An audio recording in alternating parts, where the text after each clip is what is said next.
سورہ ملک کی آیت نمبر 17، جس کی ورڈ ٹو ورڈ ٹرانسلیشن کچھ اس طرح سے ہے، کیا امین تم بے خوف ہو گئے ہو،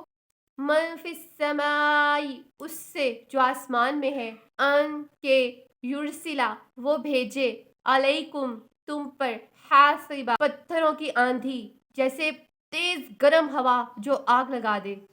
فستعلمون تو تم عنقریب جان جاؤ گے، نذیر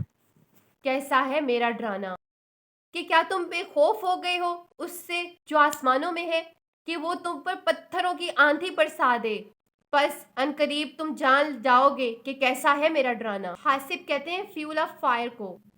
پتھروں کی آندھی کو بھی کہتے ہیں، اور جیسے کیلیفورنیا وغیرہ میں آپ نے سنا ہوگا کہ جنگلوں میں آگ لگ گئی، وہاں پر اتنی گرم ہوائیں چلتی ہیں جو کہ کھیتوں کو جنگلوں کو جلا دیتی ہیں، اور وہاں پہ باقاعدہ وارننگز اور الرٹس جاری ہوتے ہیں کہ ایسی ہوائیں چلنے والی ہیں، dry and hot winds warnings, اور قوم لوط پر پتھروں کی بارش برسا کر ان کو ختم کر دیا گیا تھا۔ تو اللہ تعالیٰ بتا رہے ہیں کہ تم کیسے بے خوف ہو سکتے ہو، تم کیسے نافرمانیاں کر سکتے ہو، اور اگر تم نافرمانیاں کرو گے تو جان لینا اس کے بعد تمہاری زندگی کتنی بری ہو جائے گی، اس کے بعد تم پر کیسے کیسے عذاب آئیں گے، کس طرح اللہ جب چاہے تم پر پتھروں کی بارش پھینک سکتا ہے کہ تم کہیں نہ بچ سکو گے، کہیں اپنی حفاظت کا ٹھکانہ نہ پاؤ گے۔ تم اپنے سے پچھلے قوموں کو دیکھ لو، قرآن پاک کو کھول کے دیکھ لو کہ تمہارے سے پہلے جن قوموں نے اپنے پیغمبروں کو جھٹلایا، اس قرآن پاک کی تعلیمات کو جھٹلایا، ان کے ساتھ کیا کیا نہیں ہوا، زلزلے، سیلاب، سونامی، طوفان، آندھیاں، یہ سب نشانیاں ہیں اللہ تعالیٰ کے عذاب کی۔ اگر ہماری سانسیں بحال ہیں تو ہمارے پاس موقع ہے،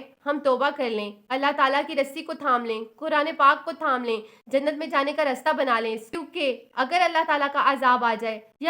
یا یوں ہی ہم نافرمانیوں میں ہی آنکھیں بند کر لیتے ہیں اور اس دنیا سے چلے جاتے ہیں تو ہم بہت خسارے کا سودا کر کے جائیں گے۔ اللہ تعالیٰ ہمیں آخرت کے پچھتاووں سے بچائے، اللہ تعالیٰ ہمیں جنت الفردوس پہ گھر بنانے کی ہمت اور توفیق عطا فرمائے، آمین ثم آمین۔ اس آیت سے آپ نے کیا سیکھا، اور اس آیت سے ریلیٹڈ کوئی بھی نیو پوائنٹ آپ کے مائنڈ میں ہو تو کمنٹ سیکشن میں ضرور شیئر کریے گا، ہم اپنا نالج ایک دوسرے کے ساتھ بانٹتے ہیں۔ اللہ تعالیٰ ہمیں قرآن پاک پڑھنے، اس کو سمجھنے اور اس پر عمل کرنے کی توفیق عطا فرمائے۔ چینل کو سبسکرائب اور ویڈیو کو اپنے فرینڈز اور فیملی کے ساتھ ضرور شیئر کریے گا، کیونکہ ہمیں نہیں پتا قرآن پاک کی کون سی آیت ہمارے دل میں گھر کر جائے۔ السلام علیکم ورحمۃ اللہ وبرکاتہ۔